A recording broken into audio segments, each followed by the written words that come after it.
Bonjour et bienvenue sur la mécanique universelle. Alors aujourd'hui nous sommes lundi 14 novembre 2022 toujours et je termine ce petit jeu de simultané de philosophie, de partie simultanée de philosophie à partir des ouvrages. Tous les autres, tout cela ont été faits, donc les 12 premiers. Et donc il reste le mythe de Sisyphe. Voilà. C'était une poignée d'ouvrages de philosophie que j'ai acheté, que j'ai trouvé dans d'occasion, dans une vente de charité. Et voilà, donc je m'amuse à partir de ces ouvrages de prendre un petit peu appui sur eux, sans les avoir lus, sans en connaître vraiment le fondement, etc. Mais ils me permettent de digresser, de délirer, on pourrait dire même. Euh, Ça dépend quel terme on emploie, on met derrière le délire, mais en lien avec la théorie que je développe, et qui est peut-être un délire d'ailleurs, qui sait, on ne sait pas, on ne sait jamais, seul l'avenir le dira, mais peut-être qu'elle a du sens aussi, et peut-être que l'avenir le dira aussi. Et donc, cette théorie qui est sur le site mécaniqueuniverselle.net essaie de démontrer que l'humanité est destinée à atteindre son ultime perfection, l'extase, la paix universelle, un fonctionnement parfait, quoi. Voilà. L'humain accompli, l'humain abouti, une humanité qui a atteint le plus haut degré qu'elle peut atteindre. Voilà. C'est ma conviction. On travaille tous, sans le savoir, à cette concrétisation.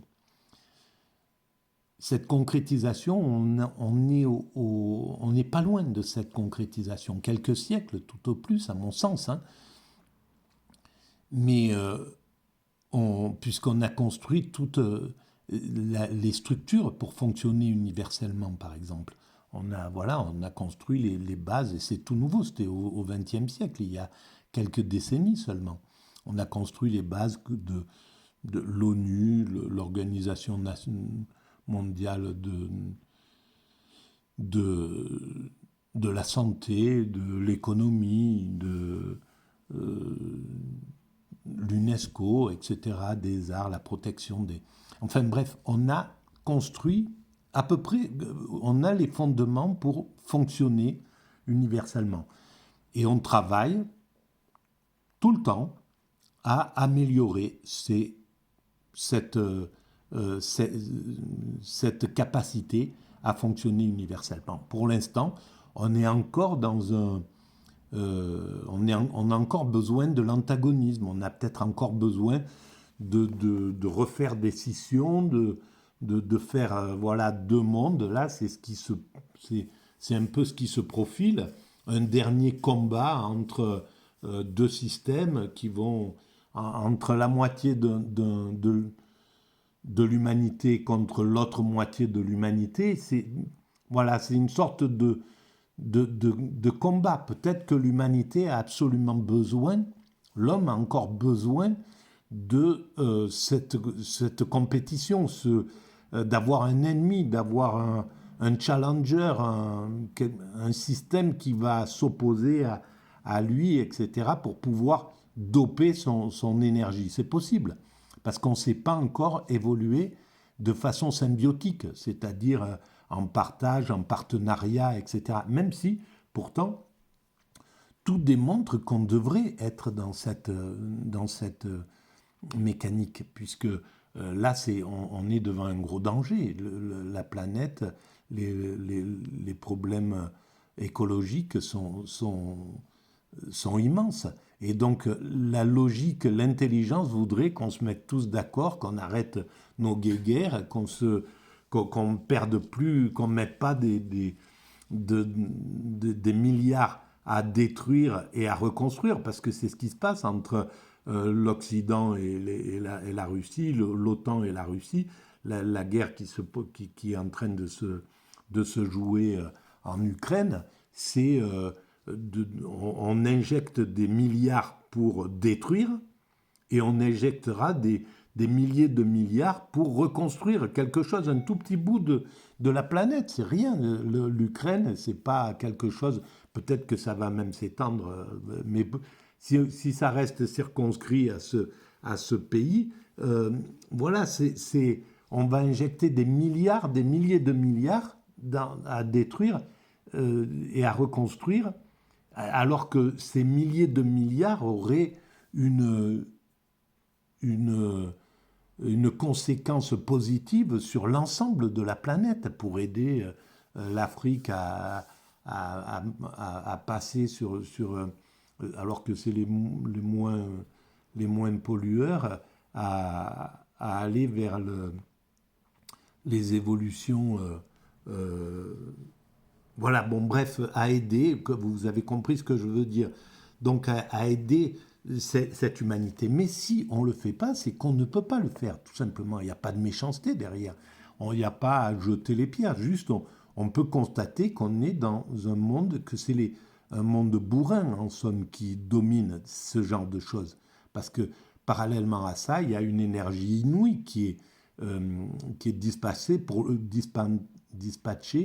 le bien de l'humanité, pour faire évoluer l'humanité vers son ultime perfection, et donc de façon consciente, je veux dire, parce que même d'y aller par la guerre, ça conduit aussi à la même chose, c'est-à-dire que le pire conduit au meilleur, malheureusement. La guerre travaille aussi pour cette ultime perfection vers laquelle on va. Sauf que c'est une évolution inconsciente. Il y a l'évolution consciente, il y a l'évolution inconsciente. Mais les deux travaillent pour l'humanité, c'est pour la même cause finalement. Comme le mal travaille pour le bien. Et il est un des éléments fondamentaux de l'évolution, curieusement, aussi curieux que ça puisse paraître. Je vous renvoie à la lecture de la mécanique universelle, dans la partie qui est consacrée au mal. Voilà. Et donc, je vais faire comme d'habitude avec cet ouvrage, donc Albert Camus, Le mythe de Sisyphe. Et je vais faire comme d'habitude, je lis, je découvre en même temps, je n'ai pas lu le livre, hein, mais peut-être que ça va devenir un des livres que je vais prolonger, dont je vais prolonger le travail. Tous les autres, je les ai pour l'instant utilisés comme ça, mais il me paraît essentiel, je pense, cet ouvrage-là. Il me paraît essentiel par l'esprit critique qu'il développe chez moi. Albert Camus, le peu que je connaisse, le peu que j'ai lu de lui, je trouve que c'est un écrivain extraordinaire et qu'il méritait complètement le prix Nobel de littérature en tant qu'écrivain. C'est un écrivain superbe. Mais je conteste beaucoup de choses à chaque fois, même pratiquement, c'est assez... C'est comme avec Nietzsche, voilà, par exemple, je trouve le travail de Nietzsche extraordinaire et même fondamental pour la pensée, pour la philosophie, c'est d'une certaine manière, mais je conteste tout à fait sa vision, ses propositions. Beaucoup de ses propositions, pas toutes évidemment, mais globalement je conteste ça. Mais je trouve qu'il démontre, par exemple Nietzsche, que l'humanité va vers son ultime perfection, et sauf qu'il refuse cette ultime perfection qui est d'ordre spirituel, qui est d'ordre du sensible. On va vers la sensibilité, vers l'amour du prochain, etc. Il ne veut pas de ça, c'est tout. Mais il le démontre par l'inverse, en somme. Il dit, voilà, on va bien, effectivement, c'est ce que les religions disent, c'est ce que les grandes religions nous disent qu'on va vers cette sensibilité. Moi, je veux pas. Je veux qu'on garde notre agressivité, notre énergie, notre euh, capacité à ne pas scier devant la souffrance des autres, etc. Ce côté impitoyable, il est nécessaire. Bon, voilà, c'est cette chose. Et chez Albert Camus, il y a beaucoup de choses que j'ai contestées. À chaque fois, des choses m'ont offusqué sur, voilà, par exemple, dans son livre sur... comment il s'appelle déjà cet ouvrage de lui? C'est... mon Dieu. L'étranger. Voilà, sur l'étranger. L'idée est puissante, le roman est extraordinaire, c'est quelque chose de grandiose. Mais il éclaire aussi quelque chose. Et c'est pas sa faute, hein. Il éclaire quelque chose de ce qui se jouait dans la colonisation. Tout le monde a des prénoms, mais celui qui va être donc l'autochtone, celui qui le colonisé, c'est l'arabe.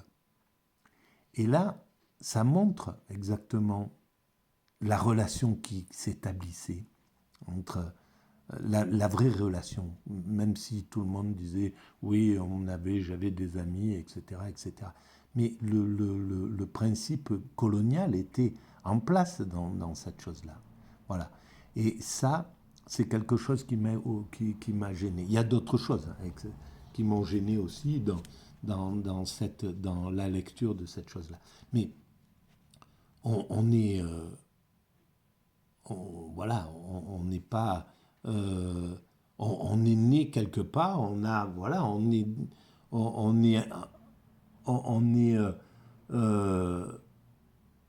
dépendant, en somme, de l'endroit où on vit, du moment où on vit, de l'ambiance dans laquelle on vit. Ça, c'est complètement logique. Et en même temps, il s'est opposé complètement à la colonisation. Il a travaillé contre toute cette colonisation, contre le pire de cette colonisation, etc. Mais voilà, il y a des choses qui sont contestables. Bon, je vais commencer à lire. Alors, parce que je digresse très vite dans les choses, je vais commencer à lire et puis si je vois des choses qui m'engagent à critiquer, je critiquerai ou à digresser ou à soutenir, etc. Alors, les pages qui suivent traitent d'une sensibilité absurde qu'on peut trouver éparse dans le siècle, et non d'une philosophie absurde que notre temps, à proprement parler, n'a pas connue. Voilà, et il dit bien éparse, la sensibilité absurde. Elle est pas, c'est pas une généralité, le monde n'est pas, la majorité humaine ne baigne pas dans l'absurde, et pas pour rien, justement. Il est donc d'une honnêteté élémentaire de marquer, pour commencer, ce qu'elles doivent à certains esprits contemporains. Ces pages. Mon intention est si peu de le cacher qu'on les verra cités et commentés tout au long de l'ouvrage. Mais il est utile de noter en même temps que l'absurde, pris jusqu'ici comme conclusion, est considéré dans cet essai comme un point de départ. En ce sens, on peut dire qu'il y a du provisoire dans mon commentaire. On ne saurait préjuger de la position qu'il engage. Voilà, alors ça c'est important. Ça veut dire que les commentaires que je vais faire, comme je n'ai pas lu le livre, il faut les prendre à la légère. Il faut les prendre pour ce qu'ils sont, c'est-à-dire un commentaire de progression, de progressivité, et qui correspondent au moment de l'ouvrage. Et peut-être que c'est contesté, que que tout est rectifié dans l'ouvrage. Par exemple, quand je vais prendre des positions contraires à ce qui est proposé. On trouvera seulement ici la description à l'état pur d'un mal de l'esprit. Aucune métaphysique, aucune croyance n'y sont mêlées pour le moment. Ce sont les limites et le seul parti pris de ce livre. Et c'est là où je ne suis pas d'accord, par exemple. Au contraire. Donc, si on rentre dans l'idée d'absurde, ça met complètement en jeu la métaphysique et la croyance. Parce qu'en fait, l'absurde, c'est le manque de métaphysique et de croyance. C'est tout. C'est juste ça, en somme. Et ce qui est légitime, hein, et même la croyance peut conduire à cet état, effectivement, d'absurde. Si elle n'est pas solide, si elle vacille, etc. Mais, donc, ils y sont, mais ils y sont en négatif, en somme. La métaphysique et la croyance, ils sont mêlés à fond, mais en négatif, par leur absence. Voilà ce que je veux dire. Donc, de l'autre côté de la page, c'est l'absurde et le suicide. C'est là où on commence. Il n'y a qu'un problème philosophique vraiment sérieux, c'est le suicide. Pour moi, c'est faux. C'est totalement faux. La majorité humaine ne s'intéresse pas à cette dimension. Il faut être... le suicide, on le vit. L'idée du suicide, elle peut effleurer, elle m'a effleuré, elle m'a touché à un certain moment de mon existence. C'est quelque chose que j'ai vu comme quelque chose de libérateur par rapport à une souffrance extrême, mais c'est lié à des souffrances hallucinante, extrême, quelque chose qui est insupportable. Et donc, c'est pas le problème vraiment sérieux de l'humanité, parce que la création a créé est organisée de façon à ce que l'être humain, et les animaux c'est la même chose, a un instinct de survie qui prédomine tout le reste. Le désir de rester vivant, il est majeur dans l'esprit humain. Et c'est pour ça que l'idée du suicide est vraiment marginale. C'est pas quelque chose qui correspond à une réalité. Donc, c'est pas le problème philosophique vraiment sérieux, le suicide. Le problème philosophique vraiment sérieux, c'est où va l'humanité? Quel est le sens de l'humanité? Qu'est-ce que nous faisons sur cette planète? C'est répondre à ces questions. Et c'est quand on ne veut pas se poser ce type de questions, quand on ne se les pose pas et qu'on peut voir que le monde, qu'on peut imaginer que le monde est absurde. Et à ce moment-là, évidemment, l'idée du suicide prend toute sa position. Et elle conduit à l'inverse, c'est-à-dire à accepter de jouer un rôle dans cette humanité malgré le non-sens que le fait de ne pas me poser la question du devenir de l'humanité, du sens de l'humanité, de ma place dans cette humanité, engendre. Je continue. Juger que la vie vaut ou ne vaut pas la peine d'être vécue, c'est répondre à la question fondamentale de la philosophie. Non, pas du tout. Cette question, la philosophie, elle n'a pas, c'est pas sa question fondamentale. C'est la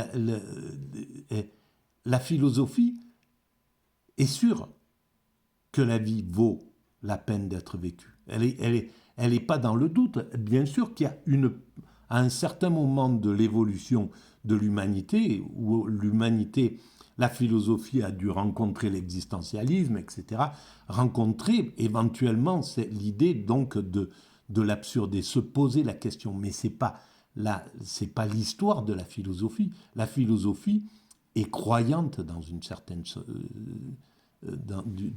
façon. Elle croit au sens de l'humanité. Elle est basée sur la croyance de l'humanité. Et quand on étudie, celui qui étudie la philosophie, je connais pas suffisamment, mais si on fait des études de philosophie, on ne rencontre à partir de,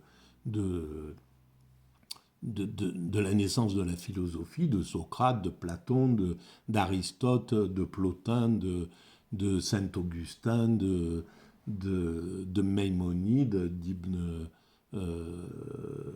Arabi, je ne sais pas, tous les philosophes, Descartes, etc., Spinoza, Malebranche, Pascal, et on peut arriver jusqu'à Albert Camus.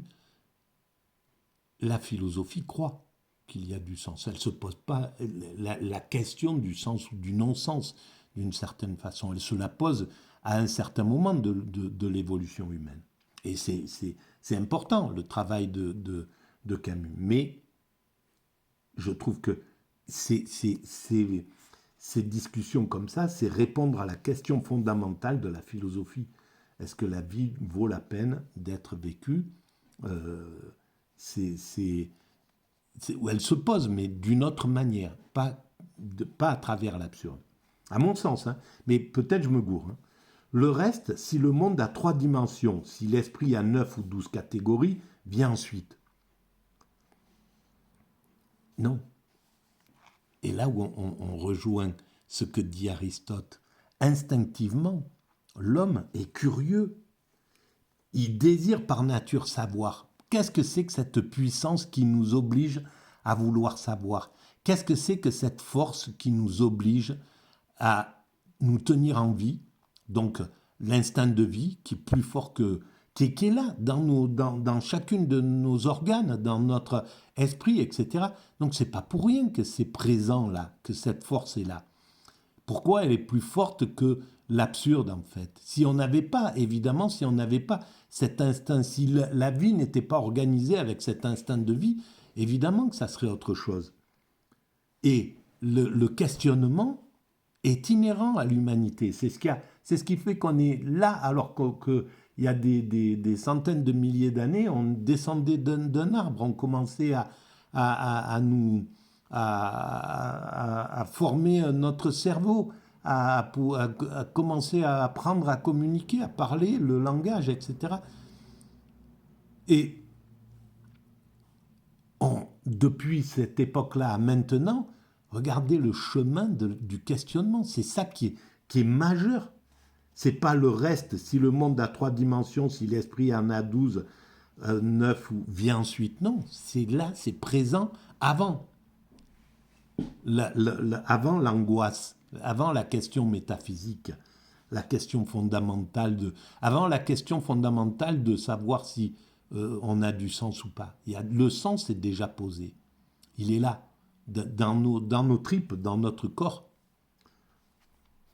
Alors qu'on se pose la question d'où nous venons, qu'est-ce qui a créé cet univers, qu'est-ce qu'il y avait dans le ciel, comment est faite la Terre, etc. Tout ce que se posaient les premiers penseurs, les premiers penseurs bien avant même les présocratiques. Mais les présocratiques, c'était ça, c'était ces questionnements. Donc ce sont des jeux pour lui, ce qu'il continue. Il faut d'abord répondre. Et s'il est vrai, comme le veut Nietzsche, qu'un philosophe, pour être estimable, doive prêcher d'exemple, on saisit l'importance de cette réponse puisqu'elle va précéder le geste définitif. Ben non, non plus. Un philosophe, pour être estimable, doit prêcher l'exemple? Non, non, non. Il peut être en décalage avec ça. Rousseau a écrit tout un tas de choses importantes sur l'éducation et c'était peut-être pas le meilleur père.